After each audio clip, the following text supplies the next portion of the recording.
بسم اللہ الرحمن الرحیم۔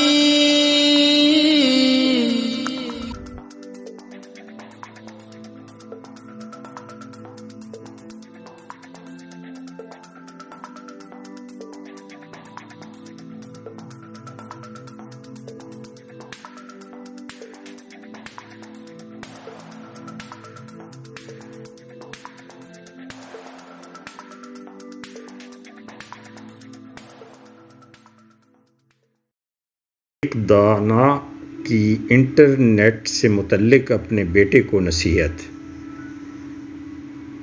اے پیارے بیٹے، گوگل، فیس بک، ٹویٹر، واٹس ایپ اور باہمی رابطوں کے دیگر تمام ذرائع در حقیقت ایک گہرا سمندر ہیں جس میں لوگ اپنے اخلاق کو کھو رہے ہیں اور دماغی صلاحیتیں کھپا رہے ہیں۔ ان میں بوڑھے بھی ہیں اور جوان بھی۔ اس سمندر کی بے رحم موجیں نہ صرف ایک خلق کثیر کو ہلاک کر چکی ہیں بلکہ ہماری عورتوں کی حیا بھی نگل چکی ہیں۔ اس میں انہماک سے بچو۔ انٹرنیٹ پر تمہارا رویہ شہد کی مکھی کی طرح ہونا چاہیے۔ صرف عمدہ باتوں پر توجہ مرکوز کرو، خود بھی استفادہ کرو اور دوسروں کو بھی فائدہ پہنچاؤ۔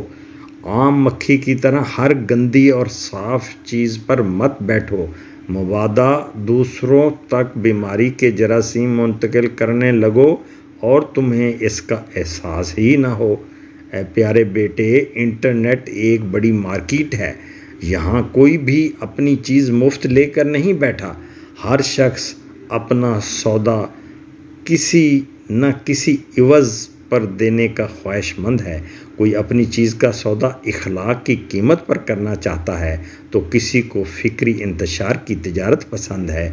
بعض کا مقصد شہرت اور حب جاہ ہے اور ایسے بھی ہیں جو اپنے تئیں خیر خواہی کا جذبہ رکھتے ہیں۔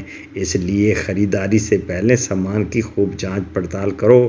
پیارے بیٹے، تعلقات قائم کرنے میں بھی احتیاط سے کام لو۔ بعض تعلقات شکاری کے جال کی مانند ہیں، بعض برائی کا سرچشمہ ہیں، کچھ بے حیائی اور فسق و فجور پر مبنی ہیں اور کچھ کا انجام تباہی اور بربادی ہے۔ پیارے بیٹے، نشر و اشاعت میں بھی محتاط رہو۔ جن باتوں سے شریعت نے منع کیا ہے انہیں کاپی پیسٹ کرنے سے گریز کرو۔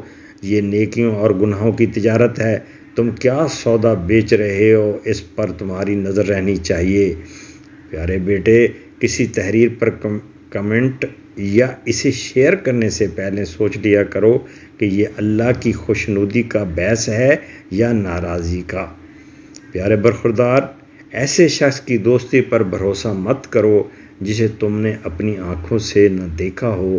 لوگوں کی تحریروں سے انہیں سمجھنے کی کوشش مت کرو۔ یہ دوست کے بھیس میں اجنبی ہیں، ان کی تصویروں میں جعل سازی ہے، ان کا اخلاق و کردار مخفی ہے، ان کی گفتگو میں ملمہ سازی ہے، ان کے چہروں پر ماسک ہیں۔ یہ جھوٹ بھی ایسے بولتے ہیں کہ سچائی کا گمان ہوتا ہے۔ بہت سے عقل مند دکھائی دینے والے در حقیقت بڑی حماقت میں مبتلا ہیں۔ کتنے خوبصورت ایسے ہیں جو حقیقت میں بدصورت ترین ہیں۔ بہت سے سخی نظر آنے والے ایسے ہیں جن کا شمار کنجوس ترین لوگوں میں ہوتا ہے۔ بے شمار ایسے ہیں جو شجاعت کے وصف سے شہرت رکھتے ہیں مگر پرلے درجے کے بزدل ہیں، سوائے ان کے جن پر خداوند کریم کی رحمت ہو۔ برخوردار، تمہارا شمار بھی انہی میں ہونا چاہیے۔ پیارے بیٹے، فرضی نام، فیک آئی ڈیز رکھنے والوں سے بھی دور رہو۔ ایسے لوگ اعتماد سے عاری ہوتے ہیں۔ سو اس شخص پر کیوں کر اعتماد کیا جائے جسے خود پر ہی اعتماد نہ ہو۔ اور تم بھی فرضی نام اختیار مت کرنا کیونکہ اللہ ہمارے ہر راز سے واقف ہے۔ میرے عزیز بیٹے، جو تیرے ساتھ نامناسب رویہ اختیار کرے اس کے ساتھ ویسا ہی رویہ مت برتو۔ تمہارا رویہ تمہاری شخصیت کا عکاس ہے اور اس کا کردار اپنی شخصیت کا آئینہ دار ہے۔ سو تم اپنے اخلاق کی نمائندگی کرو، اس کے اخلاق کی نہیں۔ ظاہر ہے برتن سے وہی کچھ چھلکے گا جو اس کے اندر ہے۔ پیارے بیٹے، کوئی چیز لکھنے سے پہلے 1000 بار سوچو۔ تم جب لکھتے ہو تو تمہارے فرشتے بھی لکھ رہے ہوتے ہیں، اور اس سارے عمل کی نگرانی براہ راست اللہ تعالیٰ کرتے ہیں۔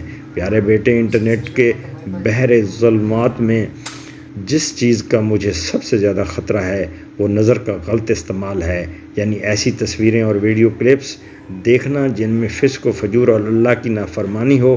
اگر تم اپنے نفس کو ان محرمات سے دور رکھ سکے تو انٹرنیٹ اور سوشل میڈیا سے بھرپور استفادہ کرنا اور اس سے دین کی نشر و اشاعت کا کام لینا۔ لیکن اگر خدا نخواستہ تمہارا نفس ان محرمات کے شکنجے میں پھنسا ہوا ہے تو انٹرنیٹ کی دنیا سے ایسے دور بھاگنا جیسے انسان وحشی درندے سے بھاگتا ہے، ورنہ روز محشر تیرا سامنا خدا سے ہوگا اور دوزخ تیرا ٹھکانہ بنے گی۔ پیارے بیٹے، انٹرنیٹ غفلت اور شہوت کا ایک بڑا باعث ہے، اور انہی دو چیزوں کے ذریعے شیطان نفس پر حاوی ہوتا ہے۔ دھیان رہے کہ انٹرنیٹ تمہارے فائدے کے لیے ہے، اس سے فائدہ اٹھاؤ، یہ غفلت کے لیے نہیں ہے کہ اسی کے ہو کر رہ جاؤ۔ اس سے تعمیر شخصیت کا کام لو، تخریب کا نہیں۔ نیز قیامت کے دن اسے اپنے حق میں گواہ بناؤ، نہ کہ اپنے خلاف۔